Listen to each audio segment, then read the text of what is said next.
यूं ही व्याकुल हो जाता हूं मैं। हे प्रभु, भूल जाता हूं कि आपकी कृपा की कोई तारीख नहीं होती। छोटे छोटे दुखों से घबरा जाता हूं मैं, जैसे आपने मुझे अब तक संभाला ही नहीं हो। हर बार सवाल कर बैठता हूं आपके मौन से, जैसे मुझे आपकी करुणा का कोई एहसास ही नहीं हो। मैं भूल जाता हूं कि इंतजार भी एक भक्ति है और आपकी मर्जी से ही हर पल की रचना होती है। जय श्री कृष्ण मित्रों, मैं एक बार फिर से आपका स्वागत करता हूं प्रेरणा पुंज चैनल पर, जहां आप सुन रहे हैं श्रीमद् भगवत गीता की एक शानदार श्रृंखला जिसका नाम है भगवत गीता की सीख। और आज हम जानेंगे कि श्रीमद् भगवत गीता के 7वें अध्याय से क्या सीखा जा सकता है, और वह भी बहुत ही सरल भाषा और आसान से शब्दों में। श्रीमद् भगवत गीता के 6ठे अध्याय में हमने यह जाना कि एक सच्चा योगी कौन होता है और योगी बनने की प्रक्रिया क्या है। अब 7वें अध्याय में भगवान श्री कृष्ण हमें इस सृष्टि के गहरे रहस्यों से अवगत कराते हैं।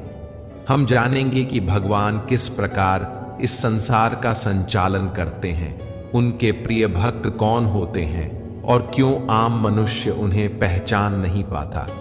साथ ही यह भी समझेंगे कि परमात्मा की प्राप्ति कैसे संभव है।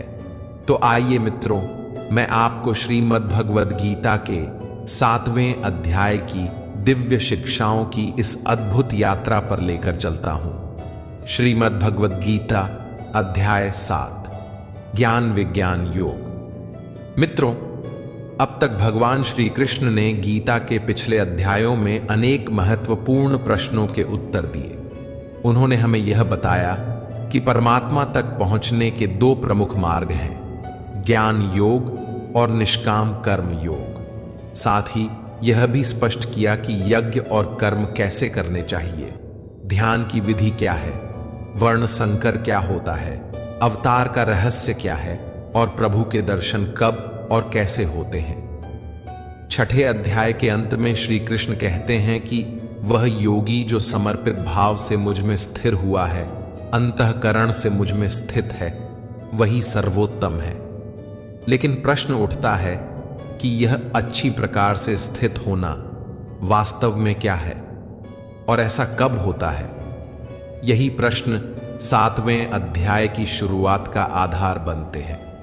इस अध्याय में श्री कृष्ण केवल ज्ञान की बात नहीं करते, बल्कि विज्ञान की भी चर्चा करते हैं। ज्ञान वह है जो मोक्ष की प्राप्ति के माध्यम से समझ आता है, लेकिन विज्ञान वह है जो यह दर्शाता है कि भगवान किस प्रकार सभी प्राणियों के हृदय में एक साथ निवास करते हैं और एक ही समय में हर जीव में कार्यरत रहते हैं। यह अध्याय भगवान की दिव्य शक्तियों, भौतिक और आध्यात्मिक दोनों आयामों के गूढ़ रहस्यों को उजागर करता है।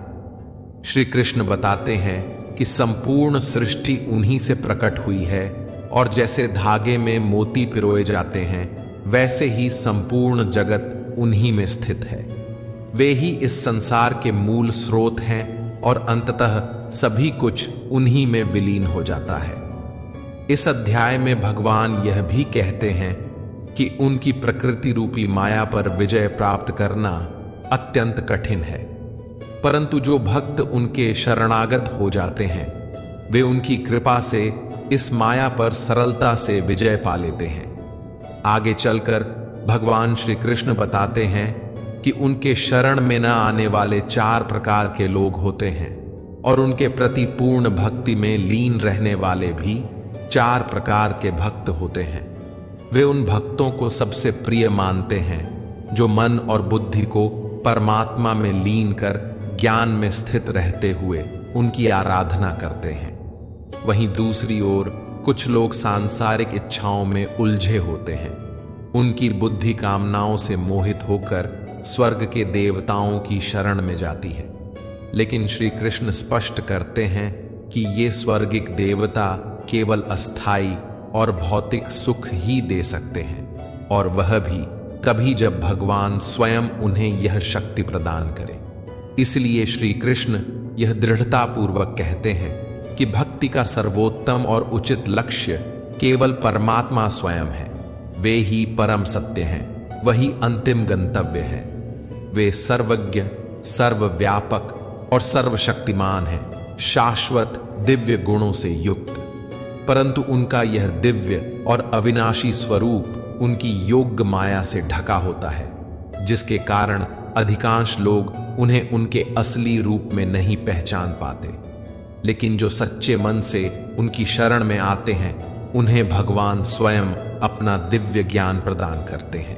इस दिव्य ज्ञान के माध्यम से भक्त उन्हें जानने में सक्षम हो जाते हैं और आत्मा तथा कर्म के गूढ़ रहस्यों को भी समझ लेते हैं। भगवान श्री कृष्ण 7वें अध्याय के प्रथम श्लोक में कहते हैं, मय्या सक्तमना पार्थ योगम युञ्जन्मदाश्रय ये असंशयम समग्रम मां यथा ध्यास्यसि तच्छृणु एम। अर्थात, हे पार्थ, अब तुम मुझसे सुनो कि जब कोई व्यक्ति भक्ति योग का अभ्यास करता है, मन को मुझ में लगाता है और पूरी तरह मेरी शरण में आ जाता है, तब वह मुझे संदेह रहित और पूर्ण रूप से कैसे जान सकता है। इसके बाद श्री कृष्ण कहते हैं, अब मैं तुम्हें वह संपूर्ण ज्ञान और विज्ञान बताने जा रहा हूं, जिसे जान लेने के बाद इस संसार में जानने के लिए और कुछ बाकी नहीं रह जाएगा। लेकिन हे अर्जुन, हजारों मनुष्यों में से कोई एक मुझ तक पहुंचने का प्रयास करता है, और उन प्रयास करने वालों में से भी कोई बिरला ही वास्तव में मुझे जान पाता है, मुझ में पूर्ण समर्पण और प्रेम करता है। फिर भगवान प्रकृति के तत्वों की बात करते हुए बताते हैं, यह जो पृथ्वी, जल, अग्नि, वायु, आकाश, मन, बुद्धि और अहंकार हैं, ये मेरी अपरा शक्ति के 8 घटक हैं, जो जड़ प्रकृति कहलाती है।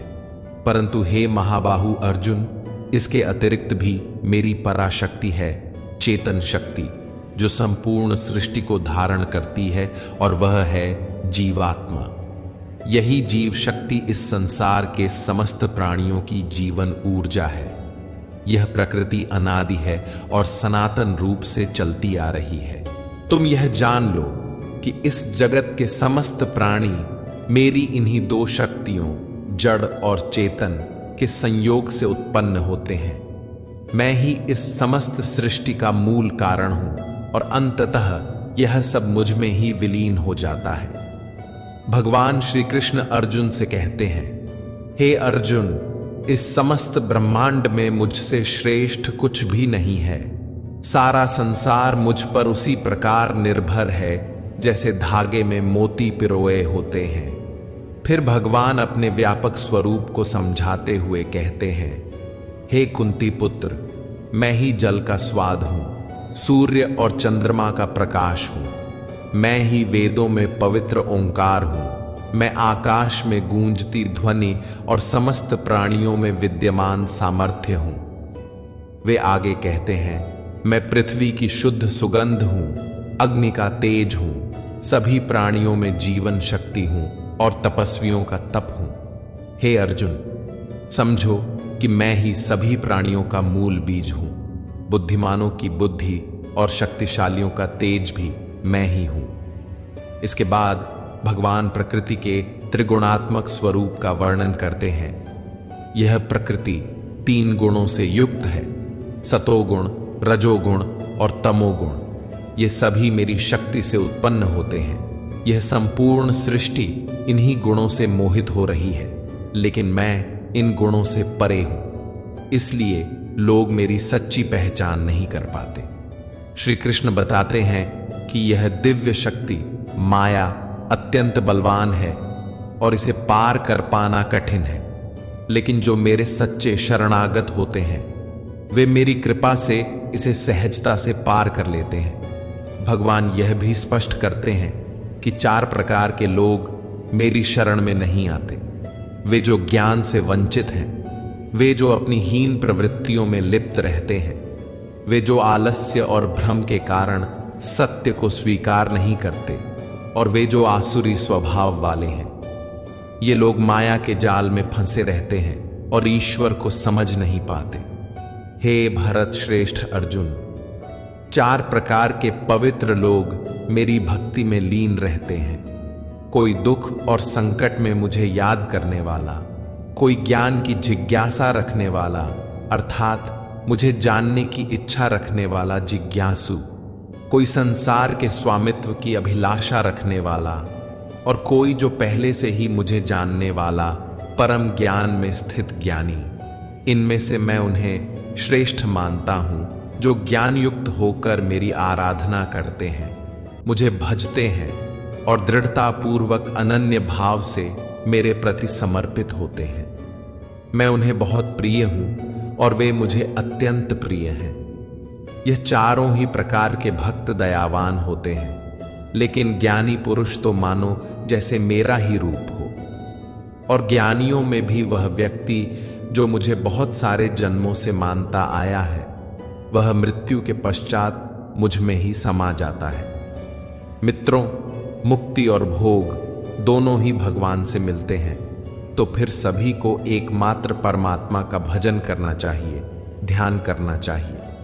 फिर भी लोग इधर उधर क्यों भटकते हैं? इस प्रश्न को 7वें अध्याय में भगवान श्री कृष्ण स्पष्ट करते हैं। वे कहते हैं, आप जहां जहां जा रहे हैं वहां मैं तो हूं, लेकिन वह तरीका, वह विधि सही नहीं है। भगवान बताते हैं कि कामनाओं ने यानी इच्छाओं ने जिनके मन को हर लिया है, वे मुझसे भिन्न अन्य देवताओं की शरण में चले जाते हैं। जो भक्त अपनी किसी इच्छा पूर्ति के लिए जिस जिस देवता के स्वरूप को जिस श्रद्धा के साथ पूजना चाहता है, मैं उसी देवता के प्रति उसकी श्रद्धा को स्थिर कर देता हूं और वह भक्त उन्हीं देवताओं को प्राप्त हो जाते हैं। लेकिन यह फल ज्यादा समय तक नहीं चलता। और यदि कोई भक्त किसी भी प्रकार से मेरी ही पूजा करता है, तो उसे मैं अपना ही बना लेता हूं। जो मूर्ख मुझे जन्म लेने और मरने वाला मानते हैं, वे मुझे प्राप्त नहीं कर पाते। मैं भूतकाल, वर्तमान और भविष्य तीनों कालों को जानता हूं, जबकि श्रद्धा रहित लोग मुझे नहीं जान पाते। आखिर कोई भगवान को क्यों नहीं जान पाता है? इस पर श्री कृष्ण कहते हैं, हे अर्जुन, हे भरतवंशी, इच्छा और द्वेष के वशीभूत होकर संसार के जितने भी मनुष्य और प्राणी हैं, नर नारी, सभी मोह को प्राप्त हो जाते हैं, इसलिए वे मुझे जान नहीं पाते। इस पर भगवान श्री कृष्ण कहते हैं कि बस जो पुण्य कर्म करते हैं, जिसे आराधना कहते हैं, तप कहते हैं, योग कहते हैं, ध्यान कहते हैं, अभ्यास कहते हैं, चिंतन कहते हैं, जो ऐसा करते हैं, जिन भक्तों ने अपने पापों को नष्ट कर दिया है, वे इन सभी मोह माया से मुक्त होकर अंत में दृढ़ रहकर उसी मार्ग पर टिके रहते हैं और मुझे भजते हैं। वे मेरी शरण में आकर उस चक्र से, जिसे जन्म और मृत्यु का चक्र कहा जाता है, मुक्ति पाने का प्रयास करते हैं। जो भक्त इस सांसारिक मोह और माया को छोड़कर श्रेष्ठ कर्मों का आचरण करते हुए मेरी भक्ति करते हैं, वे इस मृत्यु के बंधन से मुक्त होकर अंततः मुझ में ही समा जाते हैं। मित्रों, आज के समय के अनुसार श्रीमद् भगवद गीता के 7वें अध्याय का सार इस प्रकार समझा जा सकता है। जब हम अपने जीवन में कोई लक्ष्य तय करते हैं, तो समय के साथ हम अक्सर उस लक्ष्य को भूलने लगते हैं। इसका कारण है जीवन में आने वाले अनगिनत भटकाव। जैसा कि भगवान श्री कृष्ण ने कहा, माया के जाल में फंसा हुआ व्यक्ति भगवान को भी भुला देता है। उसी प्रकार कई बार बहुत परिश्रम करने वाला व्यक्ति भी अपने मार्ग से भटक जाता है और सोचने लगता है कि लक्ष्य वगैरह सब निरर्थक है। अभी तो जीवन का आनंद लो, कल क्या होगा कौन जानता है। भगवद गीता में ऐसे लोगों को भगवान श्री कृष्ण ने मूर्ख कहा है, अर्थात वे जो यह भी नहीं समझते कि जीवन में आने वाले भटकाव केवल उन लोगों की परीक्षा लेने आते हैं जो वास्तव में परिश्रम कर रहे होते हैं। कोई व्यक्ति इन भटकावों में उलझ जाता है तो कोई उन्हें पार कर सफलता प्राप्त कर लेता है, और जो निरंतर बिना रुके, बिना डिगे अपने लक्ष्य की ओर अग्रसर रहता है, वही व्यक्ति जीवन में सच्ची सफलता का अधिकारी बनता है। मित्रों, आशा है कि आपको श्रीमद् भगवद गीता के 7वें अध्याय की यह सरल और सारगर्भित व्याख्या अवश्य पसंद आई होगी। आपने इस अध्याय से क्या सीखा? कृपया हमें कमेंट के माध्यम से जरूर बताएं। यदि इस व्याख्या में मुझसे कोई त्रुटि रह गई हो तो मैं हृदय से क्षमा प्रार्थी हूं। जल्द ही हम श्रीमद् भगवद गीता के 8वें अध्याय की एक और सरल और सुंदर व्याख्या के साथ फिर मिलेंगे। तब तक अपना ध्यान रखें, स्वस्थ रहें, प्रसन्न रहें। जय श्री राधे कृष्ण। राधे राधे।